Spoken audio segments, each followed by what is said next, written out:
दोस्तों इस वीडियो में सामान्य अध्ययन प्रैक्टिस सेट पेपर देखने वाले हैं, तो आप लोग लास्ट तक जरूर बने रहिएगा। यदि आप नए हैं तो चैनल को सब्सक्राइब कर लीजिए, बेल आइकन को प्रेस कर दीजिए और एक बार वीडियो को शेयर कर दीजिए। तो चलिए शुरू करते हैं। कहता ए बराबर इतना, बी बराबर इतना को मिलाने वाली रेखा के मध्य बिंदु का निर्देशांक अल्फा बीटा है। ठीक है, तो पहले अल्फा बराबर निकाल लीजिए। क्या होगा, x1 + x2/2 यानी 3/2। ठीक है, और बीटा बराबर क्या होगा, तो -2/2 यानी -1। ठीक है, यहाँ से आप अल्फ़ा का मान रख दीजिए और बीटा का मान रख दीजिए। यह आ जाएगा √9 यानी 3। Option number B. नेक्स्ट कहता है कि PA PQ और QE स्पर्श रेखा है। ठीक है, तो x का मान ज्ञात करें। अब यहाँ पे ध्यान दीजिए, देखिए AP बराबर क्या होगा, PD। AP बराबर होगा PD बराबर कितना, 11।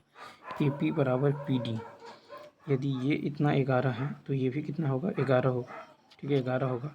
अब देखिए, अब यदि ये पूरा 25 है जिसमें ये 11 है, तो यहाँ से यहाँ तक कितना होगा, तो 25 - 11, 5 में से गया 4, 2 में से गया 1, 14। तो ये भी कितना होगा, 14 यानी x का मान 14। Option number B. Next question देखिए 33 है कि यदि एक वृत्त का परिमाप और क्षेत्रफल संख्यात्मक रूप से बराबर है तो वृत्त का परिधि 2πr और क्षेत्रफल πr² बराबर है, तो पाई से पाई, एक आर से आर, तो आर बराबर कितना है, 2 मात्रक। Option number B. Next question देखिए, कहता है कि 10a बराबर 1। तो देखिए 10 45 का मान 1 होता है, इसका मतलब a का मान कितना होगा, 45। ठीक है, और 10 60 का मान √3 यानी b का मान 60। तो यहाँ से देखिए cos a × cos b - sin a × sin b, ये किसका फॉर्मूला है, cos a + b। ठीक है, cos a + b, तो cos a + b यहाँ पे देखिए, तो ये हो जाएगा 6 × 4 = 10। ठीक है, यानी 105। ठीक है, कितना होगा, 105। या नहीं तो आप ऐसा कीजिए कि ए की जगह 45 और बी की जगह 60 पुट कीजिए। ठीक है, तो क्या हो जाएगा, तो cos 45 1/√2, cos 60 हो जाएगा जो sin 30 का मान, sin 45 1/√2 और sin जो है 60 √3/2। ठीक है, यानी ये हो जाएगा 1 - √3/2√2। Option number B. देखिए एक त्रिघात बहुपद ज्ञात करें जिसके शून्यक दे दिए गए हैं। तो त्रिघात बहुपद होता है x3। अब देखिए यहाँ पे x3 होगा। ठीक है, तो x3 माइनस, ठीक है, alpha plus beta plus gamma into x²। तो 5 3 8 में से 2 गया 6 x²। ठीक है, और plus alpha beta beta gamma gamma alpha into में x। तो देखिए 5 दिया अल्फा बीटा, फिर बीटा गामा, फिर गामा अल्फा। ठीक है, यानी कितना हो जाएगा, तो ये हो जाएगा -16 यानी -1। तो यहाँ हो जाएगा -x। ठीक है, और माइनस माइनस माइनस प्लस, हम दिया 15 दूनी 30। ठीक है, यानी ऑप्शन नंबर क्या हो जाएगा, सी हो जाएगा। नेक्स्ट क्वेश्चन देखिए 36 नंबर। यदि आप देखिएगा तो 36 में कह रहा है कि एक नाव 10 घंटा में धारा के प्रतिकूल 30 किलोमीटर तथा धारा के अनुकूल 44 किलोमीटर, ठीक है, 13 घंटे में वह 40 किलोमीटर धारा के प्रतिकूल और 55 किलोमीटर धारा के अनुकूल। तो देखिए 30 किलोमीटर धारा के प्रतिकूल, यदि नाव की चाल x और धारा की चाल y मान ले तो x - y। ठीक है, और 44 किलोमीटर धारा के अनुकूल तो x + y। इसका मान कितना है, तो ये है 10 घंटा। ठीक है, फिर कह रहा है कि 40 किलोमीटर धारा के प्रतिकूल, ठीक है, और 40 किलोमीटर धारा के प्रतिकूल और 55 किलोमीटर धारा के अनुकूल, इसको कवर करने में कितना समय लगता है, तो 13 घंटा। इसको समीकरण 1 मान लीजिए, इसको समीकरण 2 मान लीजिए। ठीक है, अब इसको सॉल्व करना है, तो कैसे सॉल्व करेंगे। अब यदि यहाँ पे ध्यान दें तो देखिए कहता है कि धारा के शांत जल में नाव की चाल, शांत जल में नाव की चाल, ठीक है, शांत जल में नाव की चाल कितना होगा। तो यहाँ से यदि आप 11 6, इसका यदि 6 5 11, ठीक है, 8 और 3, यदि देखिए x का मान 8 लेते हैं ठीक है। तो यहाँ भी 8 लेते हैं, तो देखिए 44 कटना चाहिए, इसका मतलब y का मान 3 होना चाहिए। तो 8 में से 3 गया तो कितना आ जाएगा 5, और 8 और 3 कितना हो जाएगा 11, 11 चौक 44, 5 36, 6 और 4 देखिए 10 आ गया। ठीक है, इसका मतलब है कि x का मान कितना होगा 8, ये ऑप्शन। नेक्स्ट 37 नंबर है कि एक मिश्रण में लवण और अम्ल का अनुपात इतना है, यदि मिश्रण का भार इतना ग्राम है तो इसमें मौजूद अम्ल का भार कितना है। तो देखिए 7 5 12, यानी 12 यूनिट का मान 360 है, 1 यूनिट का मान 30 है।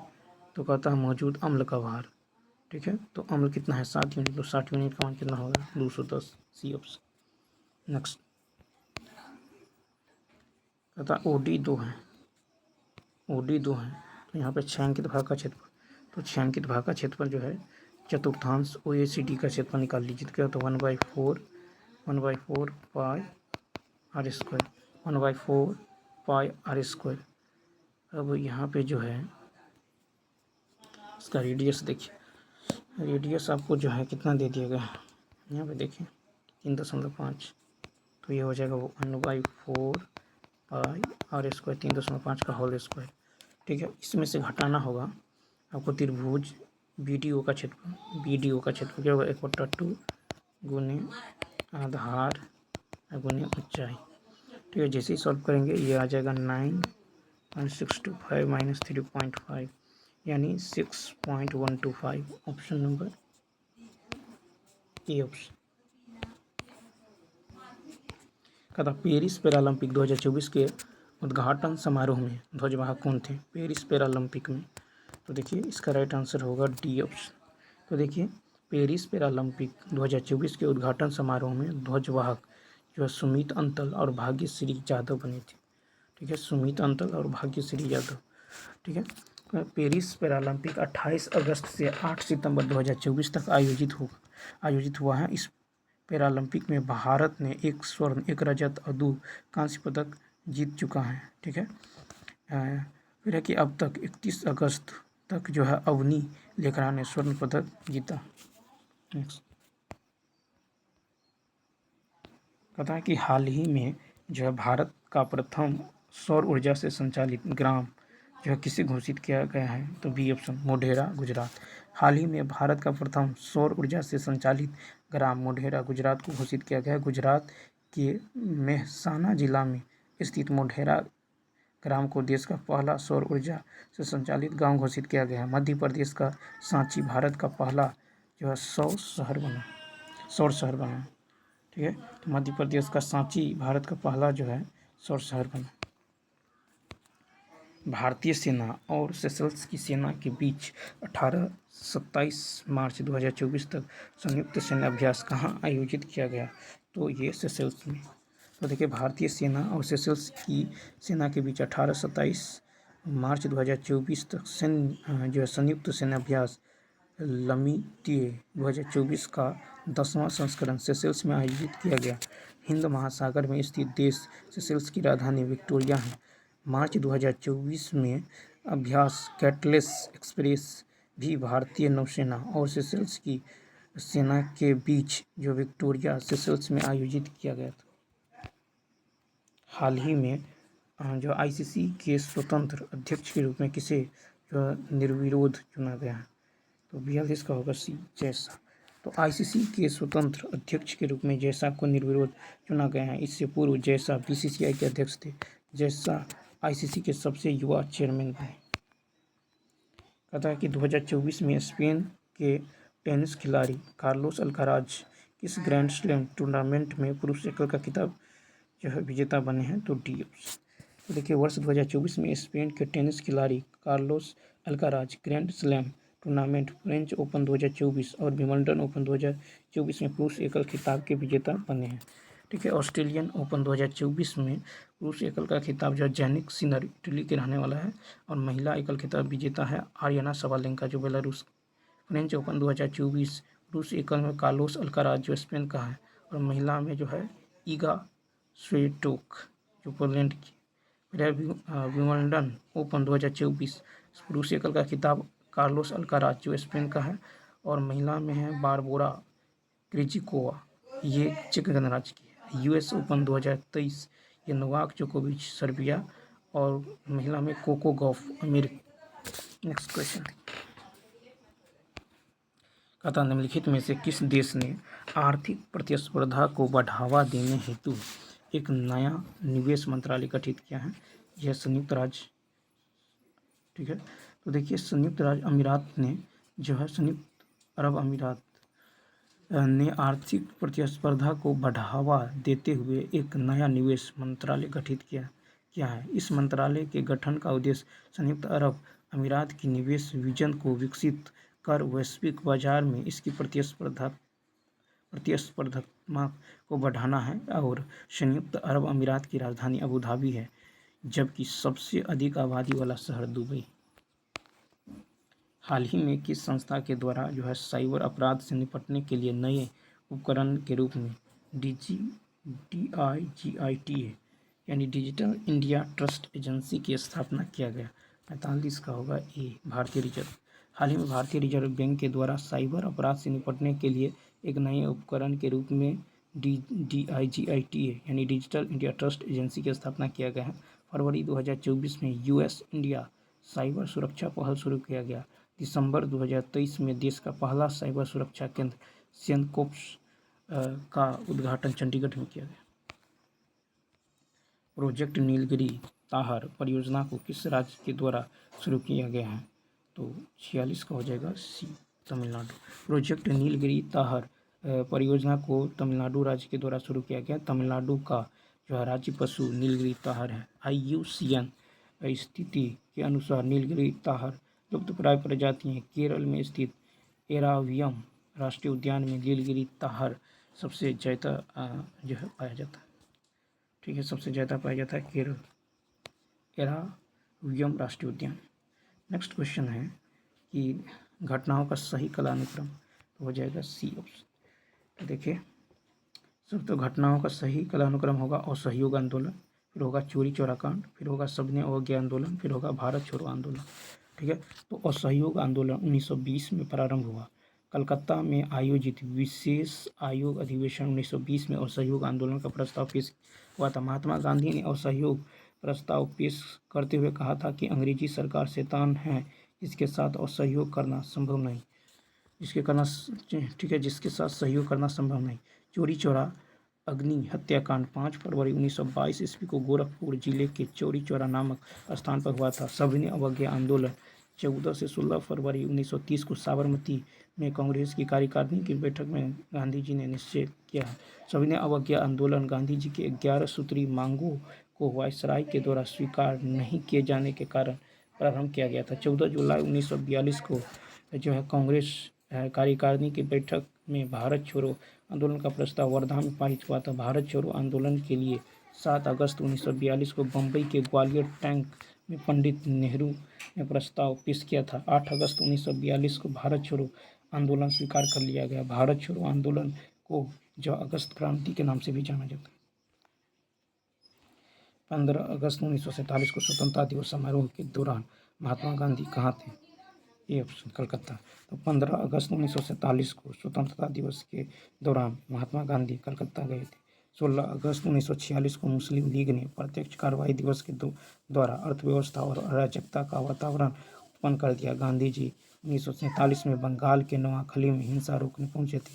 केवल नोआखली में 6000 से 7000 व्यक्ति हिंसा में मारे गए।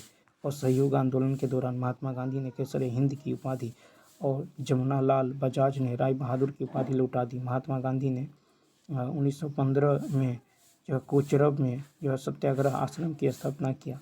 1917 में सत्याग्रह आश्रम को साबरमती नदी तट पर लाया गया। इसके बाद साबरमती आश्रम नाम रखा गया। कहता है कि किस जो है आंदोलन को भारत का पहला सविनय अवज्ञा आंदोलन कहा जाता है? 49 का बी, चंपारण आंदोलन। तो चंपारण आंदोलन को भारत का पहला सविनय अवज्ञा आंदोलन कहा जाता है। गांधी जी का भारत में पहला सत्याग्रह 1917 चंपारण सत्याग्रह। बिहार के एक किसान नेता राजकुमार शुक्ल ने गांधी जी को चंपारण आने के लिए प्रेरित किया। चंपारण समस्या की जांच में गांधी जी के जो है सहयोगियों में आचार्य JB Kripalani, doctor Rajendra Prasad, Mahadev Desai, doctor Anugrah Narayan Singh, Rajkishore प्रसाद, महादेव देसाई, नरसिंह पारिक आदि शामिल हैं। एन.जी. रंगा ने महात्मा गांधी के चंपारण सत्याग्रह का विरोध किया था, जबकि रविन्द्रनाथ टैगोर ने चंपारण सत्याग्रह के दौरान ही इन्हें महात्मा की उपाधि दी थी।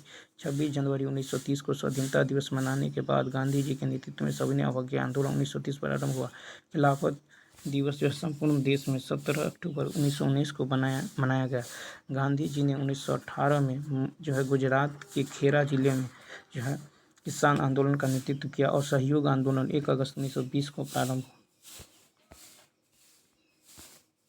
कहता कि किस ब्रिटिश नीति ने लोगों को जलियांवाला बाग अमृतसर में एकत्र होने के लिए विवश किया था? ये रॉलेट अधिनियम। रॉलेट अधिनियम ब्रिटिश नीति ने लोगों को जलियांवाला बाग अमृतसर में एकत्र होने के लिए विवश किया था। भारत में क्रांतिकारी गतिविधियां के दमन के लिए रॉलेट एक्ट लाया गया। इसे काले कानून की संज्ञा दी जाती है। लॉर्ड चेम्सफोर्ड 1916 से 1921 के कार्यकाल में मार्च 1919 में रॉलेट एक्ट पारित हुआ। अखिल भारतीय राजनीति में गांधी जी का पहला कदम रॉलेट एक्ट के विरुद्ध 6 अप्रैल 1919 में प्रारंभ सत्याग्रह था। गांधी जी ने रॉलेट सत्याग्रह के 3 राजनीतिक मंचों का उपयोग किए थे: होम रूल लीग, खिलाफत और सत्याग्रह। पंजाब के 2 लोकप्रिय नेता डॉक्टर सैफुद्दीन किचलू और डॉक्टर सतपाल की गिरफ्तारी और ब्रिटिश दमन का विरोध करने के लिए 13 अप्रैल 1919 को बैसाखी के दिन अमृतसर के जलियांवाला बाग में एक सार्वजनिक सभा बुलाई गई थी। साइमन कमीशन 3 फरवरी 1928 को भारत यानी बॉम्बे आया। 1946 में ब्रिटिश सरकार द्वारा एक कैबिनेट मिशन भारत भेजा गया था, जिसमें खालिस्तान सदस्य थे। क्या बनकर सी। तो देखिए 1946 में ब्रिटिश सरकार द्वारा एक कैबिनेट मिशन भारत भेजा गया था, जिसमें 3 सदस्य शामिल थे। इस शिष्टमंडल में ब्रिटिश कैबिनेट के 3 सदस्य लॉर्ड पैथिक लॉरेंस भारत सचिव, सर स्टेफोर्ड क्रिप्स यानी व्यापार बोर्ड के अध्यक्ष तथा ए.वी. अलेक्जेंडर एडमिरल्टी के प्रथम लॉर्ड नौसेना मंत्री थे। इस अधिवेशन को विशिष्ट अधिकार दिए गए थे तथा इसका कार्य भारत को शांतिपूर्ण सत्ता हस्तांतरण के लिए उपाय एवं संभावनाओं को तलाशना था। भारत के लिए संविधान सभा की रचना हेतु संविधान सभा का विचार सर्वप्रथम स्वराज पार्टी ने 1924 में प्रस्तुत की। M.N. राय ने 1934 में सर्वप्रथम संविधान सभा के लिए प्रस्ताव रखा। ठीक है। कैबिनेट मिशन के प्रस्ताव के आधार पर भारतीय संविधान के निर्माण करने वाली संविधान सभा का गठन 1946 में किया गया। हैदराबाद एक ऐसी देसी रियासत थी जिसके प्रतिनिधि संविधान सभा में सम्मिलित नहीं हुए थे। 7 प्रतिनिधि दिया गया था। नेक्स्ट क्वेश्चन है कि महात्मा गांधी ने किस पुस्तक में लिखा है कि भारत में ब्रिटिश शासन भारतीयों द्वारा किए गए विस्तारित सहयोग का परिणाम था? तो होगा बी, हिंद स्वराज। महात्मा गांधी ने हिंद स्वराज में लिखा है कि भारत में ब्रिटिश शासन भारतीयों द्वारा किए गए विस्तारित सहयोग का परिणाम था। हिंद स्वराज मूल रूप से गुजराती भाषा में है।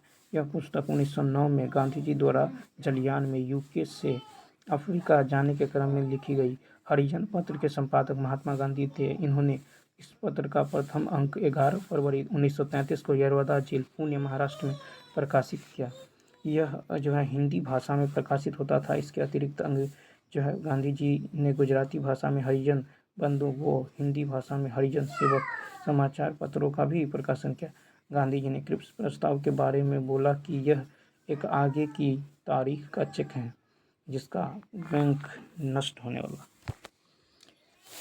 महात्मा गांधी के राजनीतिक गुरु गोपाल कृष्ण गोखले थे। गोपाल कृष्ण गोखले के आध्यात्मिक एवं राजनीतिक गुरु M.G. रानाडे थे। रविन्द्रनाथ टैगोर को सर्वप्रथम महात्मा गांधी ने गुरुदेव कहकर संबोधित किया। महात्मा गांधी को सर्वप्रथम राष्ट्रपिता कहकर संबोधित सुभाष चंद्र बोस ने किया।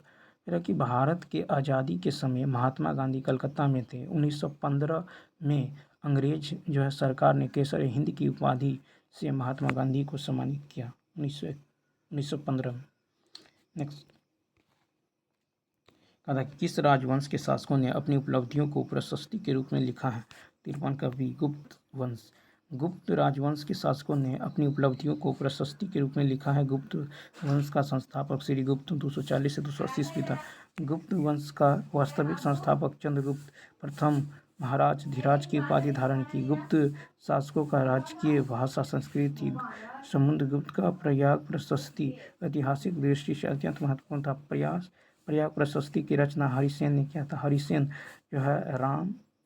हरिसेन जो है समुद्रगुप्त के राजकवि और जो है महासंधि विग्रह थे। प्रयाग प्रशस्ति के अनुसार जो है समुद्रगुप्त ने जो है उत्तर भारत के जो है 9 राजाओं की ओर जो है दक्षिण भारत के 12 राजाओं को पराजित किया। समुद्रगुप्त को प्रयाग प्रशस्ति में कविराज कहा गया।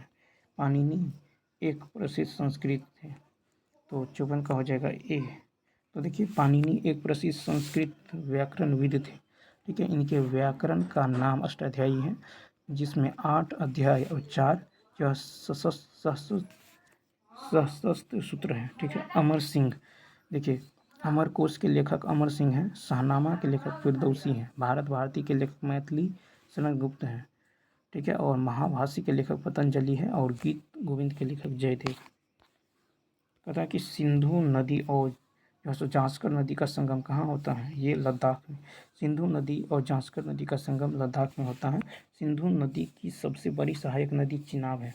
ठीक है, सिंधु नदी की सहायक नदी झेलम, गुरु, रावी, ब्यास, सतलज, ठीक है, पानजनाथ, जांस्कर, चिनाब, श्योक, हुंजा, स्वात, कुमार, काबुल, कुर्रम, गोमल, झो, गिलगित आदि हैं।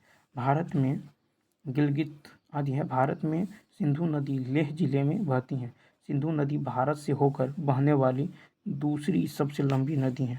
भारत से होकर बहने वाली सबसे लंबी नदी ब्रह्मपुत्र नदी है। भारत की सबसे लंबी नदी गंगा नदी है। इसकी लंबाई 2525 किलोमीटर। नेक्स्ट क्वेश्चन है कि BSI यानी बोटेनिकल सर्वे ऑफ इंडिया लुप्तप्राय पौधों की सूची निम्नलिखित में से किस नाम से प्रकाशित करता है? ए ऑप्शन यानी रेड डाटा बुक। तो BSI botanical survey of India लुप्तप्राय पौधों की सूची रेड डाटा बुक के नाम से प्रकाशित किया जाता है। बोटेनिकल सर्वे ऑफ इंडिया का मुख्यालय कोलकाता में है। बोटेनिकल सर्वे ऑफ इंडिया का कार्य जो है वनस्पतियों से जुड़े पारंपरिक ज्ञान सर्वेक्षण और प्रलेखन, भारतीय पौधों के बीज, पराग और बीजाणु का एटलस तैयार करना, बोटेनिकल गार्डन, म्यूजियम और जो हर्बेरिया का विकास और रखरखाव करना है। खतरे की पहचान, लाल सूची, प्रजाति और प्रजातियों के संरक्षण की आवश्यकताओं वाले समृद्ध क्षेत्र, वनस्पतियों उद्यानों में गंभीर रूप से संकटग्रस्त प्रजातियों की पूर्व स्थिति ही संरक्षण करना। फिर है कि खारे पानी में रहने वाले मगरमच्छ कहाँ पाए जाते हैं? ये अंडमान और निकोबार द्वीप समूह। तो खारे पानी में रहने वाले मगरमच्छ अंडमान और निकोबार द्वीप समूह में पाए जाते हैं। मगरमच्छ का हृदय 4 कक्षीय होता है। देखिए खारे पानी में रहने वाले मगरमच्छ ओडिशा, पश्चिम बंगाल, तमिलनाडु एवं भारत के पूर्वी जो समुद्री तटों से लेकर ऑस्ट्रेलिया तक पाए जाते हैं। खारे जल के मगरमच्छ को IUCN द्वारा रेड डाटा सूची में रखा गया है। खारे जल के मगरमच्छ को भारतीय वन्य जीव संरक्षण अधिनियम 1972 के सूची 1 के तहत संरक्षित किया गया। देखिए नेक्स्ट क्वेश्चन है कि कौन सी नदी बंगाल की खाड़ी में गिरती है? तो ये हो जाएगा बी, कावेरी। तो देखिए कावेरी नदी बंगाल की खाड़ी में गिरती है। कावेरी नदी मैसूर पठार के दक्षिणी भाग से निकलती है। कावेरी नदी पर शिवसमुद्रम जलप्रपात स्थित है। कावेरी नदी दक्षिण भारत की एक पवित्र नदी है, इसलिए इसे दक्षिण भारत की गंगा कहा जाता है। कावेरी नदी की लंबाई 800 किलोमीटर है। कावेरी नदी की सहायक नदियाँ हेरांगी, हेमावती, सिमसा, काबिनी, भवानी, अमरावती हैं। सिंधु नदी, नर्मदा नदी तथा ताप्ती नदी अरब सागर में गिरती है। नेक्स्ट क्वेश्चन है कि भारत में कितने जैव विविधता हॉटस्पॉट हैं? 59 का होगा ए, 4। भारत में 4 जैव विविधता हॉटस्पॉट मौजूद हैं। जैव विविधता शब्द का सर्वप्रथम प्रयोग 1985 में WG जो है रोजेन द्वारा किया गया था। जैव विविधता का मापन निम्न प्रकार से होता है, जैसे अल्फा विविधता, बीटा विविधता, गामा विविधता। तो अल्फा विविधता जो है किसी एक निश्चित क्षेत्र के समुदाय या जो है परितंत्र में उपस्थित प्रजातियों की कुल संख्या को अल्फा विविधता की संज्ञा दी जाती है, और किसी क्षेत्र विशेष में उपस्थित प्रजातियों की संरचनात्मक विविधता को बीटा विविधता, और एक भौगोलिक क्षेत्र विशेष में उपस्थित जो विविध प्रजातियों के मध्य अंतर संबंध का ज्ञान जो है गामा विविधता कहलाता है। भारत का हॉट स्पॉट जो है ये हिमालयन क्षेत्र है, इंडो बर्मा क्षेत्र है, पश्चिमी घाट है, श्रीलंका क्षेत्र, पश्चिमी घाट एवं श्रीलंका क्षेत्र और सुंडालैंड क्षेत्र। कहता भारत के कितने राज्यों की सीमाएं बांग्लादेश से जुड़ी हुई हैं? Option number C 5। भारत के 5 राज्यों की सीमाएं बांग्लादेश से जुड़ी हुई हैं। भारत के समुद्री तटीय सीमा की लंबाई 6100 किलोमीटर है। लक्षद्वीप और अंडमान निकोबार को छोड़कर बांग्लादेश के साथ जो पश्चिम बंगाल, त्रिपुरा, मेघालय, मिजोरम, असम ये भारतीय राज्यों की सीमा बनाती हैं। भारत के 16 राज्य पड़ोसी देशों की सीमा से जुड़े हैं। भारत का उत्तर से दक्षिण में विस्तार जो है भारत का उत्तर से दक्षिण में विस्तार कितना है? तो 3214, 3214 तथा पूरब से पश्चिम है 2933 किलोमीटर। कितना है? 2933 किलोमीटर। भारत की स्थलीय सीमा की लंबाई जो है 15,200, भारत की स्थलीय सीमा की लंबाई 15,200 किलोमीटर है, जबकि भारत की तटीय जो है भाग की लंबाई 7516.6 किलोमीटर है।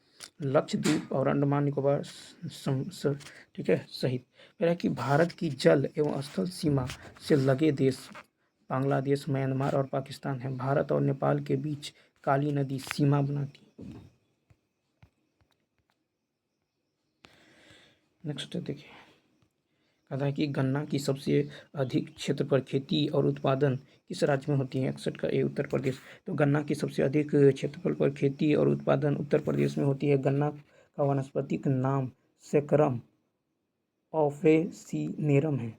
ठीक है, भारत चीनी का सबसे बड़ा उपभोक्ता तथा ब्राजील के पश्चात जो दूसरा सबसे बड़ा उत्पादनकर्ता देश है। देश में चीनी तथा गन्ना को जो आवश्यक वस्तु अधिनियम 1955 के अंतर्गत जो आवश्यक उपभोक्ता वस्तु के रूप में अधिसूचित किया गया है। गन्ना एक उष्णकटिबंधीय पौधा है। नेक्स्ट है कि हिंदू कुश पर्वत की सबसे ऊंची चोटी कौन सी है? तो ये होगा बी ऑप्शन यानी तिरिचमीर। देखिए क्या हो जाएगा? तो तिरिचमीर। तो देखिए हिंदू कुश पर्वत की सबसे ऊंची चोटी जो है तिरिचमीर है। तिरिचमीर चोटी पाकिस्तान में स्थित है। तिरिचमीर पर्वत की जो ऊंचाई है ये 7708 मीटर यानी 7708 मीटर है। फिर है कि हिंदू कुश का दूसरा सबसे ऊंचा पर्वत नौशक पर्वत, तीसरा जो है स्तोर ओ नल है। फिर है कि देखिए नंगा पर्वत ये भारत पीओके में है। अन्नपूर्णा जो है नेपाल में है। हिमालय जो है भारत नेपाल में है। गोसाई धाम, नामचा बरुआ और गुरमानदता ये चीन में है।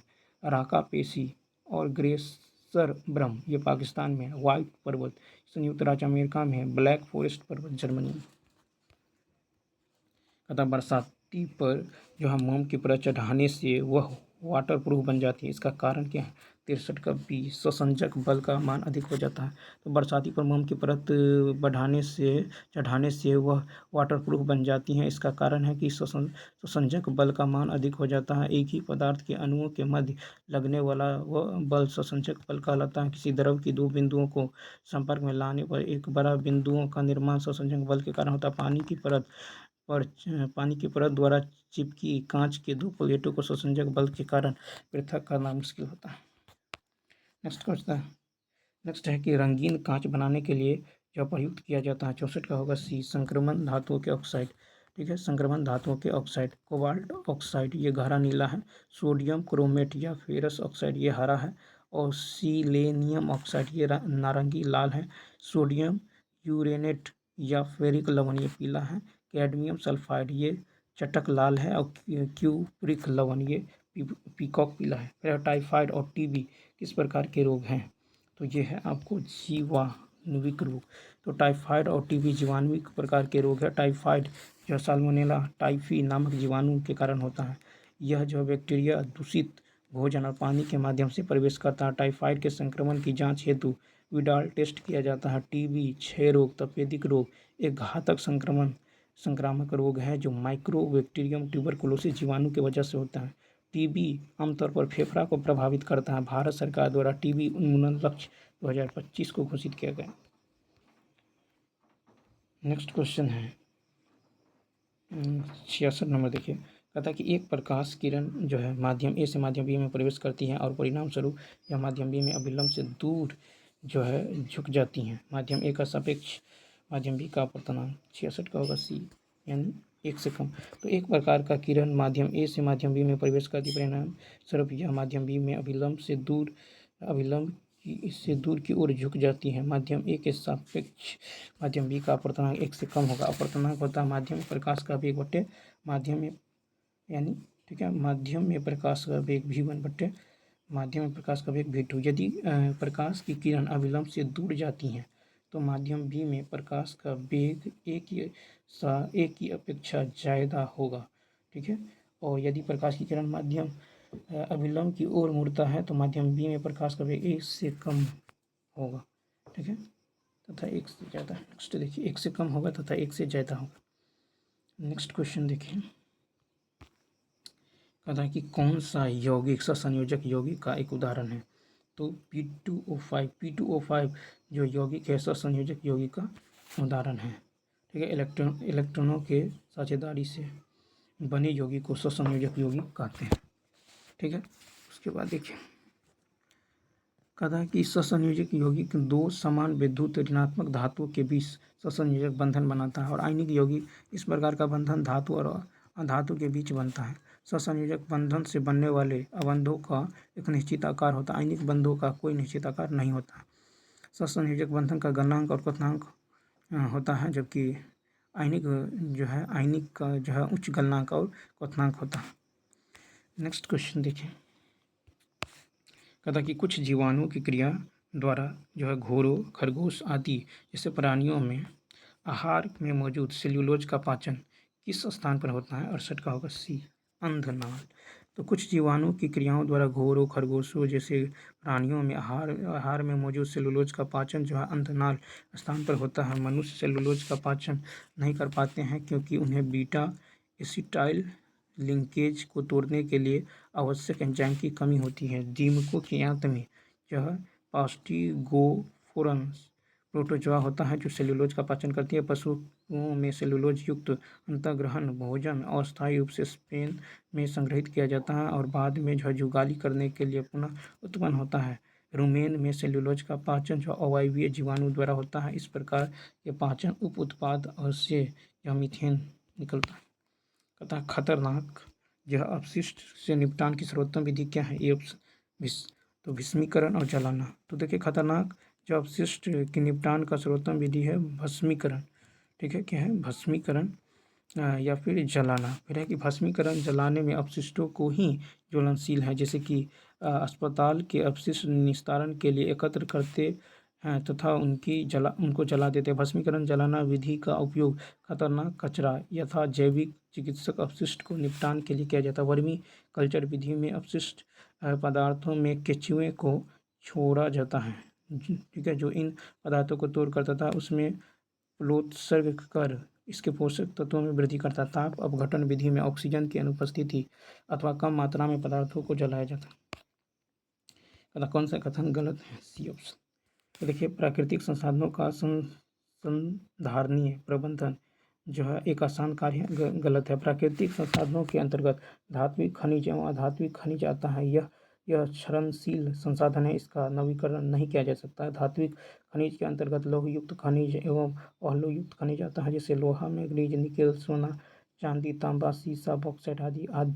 अधात्विक खनिजों के अंतर्गत कार्बनिक खनिज एवं अकार्बनिक खनिज आते हैं, जैसे कोयला, पेट्रोलियम, चूना पत्थर, डोलोमाइट, अभ्रक, जिप्सम आदि। तो चलिए दोस्तों, इस वीडियो में इतना ही। यदि ये वीडियो अच्छा लगा हो तो लाइक, शेयर और सब्सक्राइब करना न भूलें। कमेंट करके बताइए वीडियो कैसा लगा। Thanks for